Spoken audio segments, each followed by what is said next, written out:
Ikka ja jälle kuulen ma nii tervishoiutöötajaid kui tavalisi inimesi rääkimas mingisugusest müütilisest tervislikust elustiilist, mille järgimine peaks siis ainuisikuliselt eemal hoidma igasugused hädad, tõved, hoidma meele rõõmsa ja lihase toonuses.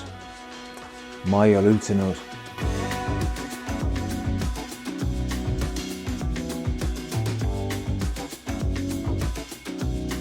Mina olen Mikk Kingo Speitsist ja minu meelest on tervislik eluviis nagu lumeinimene või Loch Nessi koletis. Kõik räägivad neist, aga neid tegelikult ei ole olemas. Ma räägin sulle miks. Kõigepealt me peame üritama defineerida, mis asi see tervislik elustiil on. Ja kõige lihtsam definitsioon, mida ma olen kuulnud, on see, et kõike mõõdukalt. Lisaks sellele, et see on juba eos vale, on asju, mis ei ole meile mitte ühegi nurga pealt kasulikud, näiteks transrasvad. Siis teine asi on see, et mis asi on see mõõdukus, kui palju seda mõõdukust on. Need inimesed, kellega ma olen rääkinud, siis läbiv joon on see, et nende jaoks on mõõdukas füüsiline tegevus kõndida 5 kilomeetrit kepikõndi nädalas, aga teisest küljest on mõõdukas tegevus juua 2 pudelit õlut õhtu jooksul. Nagu sa näed, siis oluliselt mõistlikum tervisliku elustiili definitsioon ja ma arvan, et see on see, millega me enamus defineerime tervislikku elustiili, on see, et me joome ei suitseta, me teeme mõõdukalt sporti, me sööme kvaliteetsest toorainest valmistatud toitu ja meil on selline aktiivne, hea, terve sotsiaalelu. Ma tunnistan, et teooriana on see väga tore ja ilus. Aga reaalelus läheb see risti vastupidi sellega, milline on kõrge saavutusvajadusega mees ja mis teda õnnelikuks teeb. Mina usun, et inimene peab arenema ja selles arengus on nii-öelda see tervislikkuse ja heaolu võti. Inimene peab saama oma elu jooksul paremaks. Õnn ei peitu püüdlemas kõige keskmise poole, kui sa saad aru, mida ma mõtlen, vaid õnn peitub selles, kus sa näed ja tunnetad seda, et sa oled täna parem, kui sa olid eile. Kusjuures teised inimesed sinu kõrval hindavad sind läbi selle samuti oluliselt rohkem. Ma toon sulle lihtsa näite. Arstid.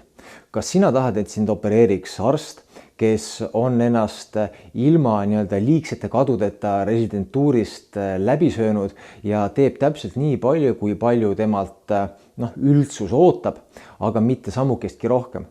Või sa tahad, et sind opereeriks arst, kes on oma ala fanaatik, harib ennast, käib erinevatel koolitustel, tahab olla absoluutselt parim selles, mida ta teeb ja on valmis tegema selleks ka ohvreid.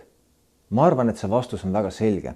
Aga nagu ma juba ütlesin, siis selline elustiil ja selline püüd ja pürgimine paremuse poole paratamatult paneb doominoefektina langema paljud teised kivid. Kindlasti ei saa see inimene nii palju puhkust, kui ta võib-olla tahaks ja isegi, et võib-olla vajaks.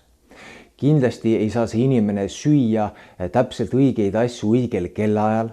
Kindlasti ei ole sellel inimesel selline rekreatiivne sotsiaalelu, mida muidu tavaline inimene peaks tervislikuks. Aga ometi me tahame, et just see inimene opereeriks meid, mitte see, kes elab seda keskmist elu. Või teine asi on spordi tegemine. Arstid räägivad mõõduka spordi tegemisest ja samamoodi räägivad nad sellest, kuidas, nimetame seda siis fanaatiliseks spordi tegemiseks, on kahjulik. Ja arsti vaatevinklist on see õige, sellepärast et suurte koormustega füüsiline töö kulutab meid. Samas ei tohi me jätta tähelepanuta seda, mida selline füüsiline koormus veel teeb, millised terapeutilised efektid tal on, mida selline spordi tegemine hoiab meid selle asemel tegemast.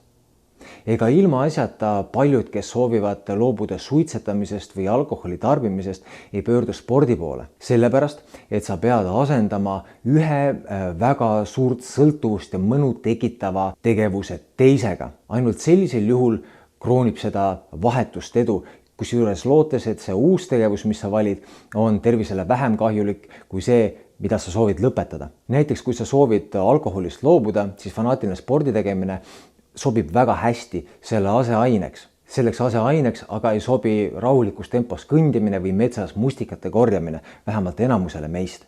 Sellepärast, et aju tunneb, et ta andis ära midagi, mis tekitab talle väga suurt mõnu ja ta vastu sai vähemalt mitte midagi nii mõnusat.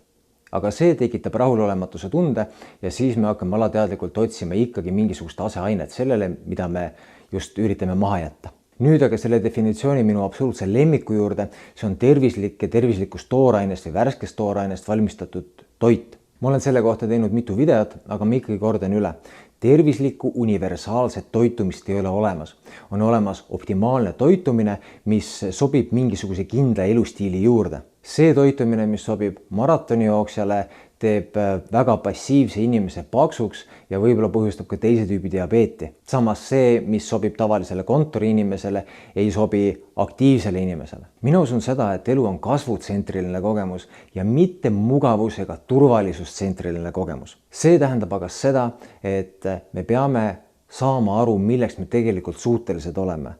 Seda nii vaimses kui füüsilises vaates. Ja see tuleb alati läbi ränk raske töö, aga just nimelt selles töös ja selles enda suutlikkuse tundmaõppimises peitubki see jõudlus, see tervislikkus ja see rahulolu iseendaga. Eesmärk ei ole saada kõige keskmiseks inimeseks, vaid eesmärk on pidev areng paremuse suunas. Kui sina toetad minu mõtet, siis tea seda, et minu ettevõtte King of Spadesi toidulisandid on just täpselt sellist elustiili elavatele ja tähtsaks pidavatele meestele mõeldud. Nii et loe meie toodete kohta lisaks kingofspades.ee ja kohtume juba varsti minu uues videos.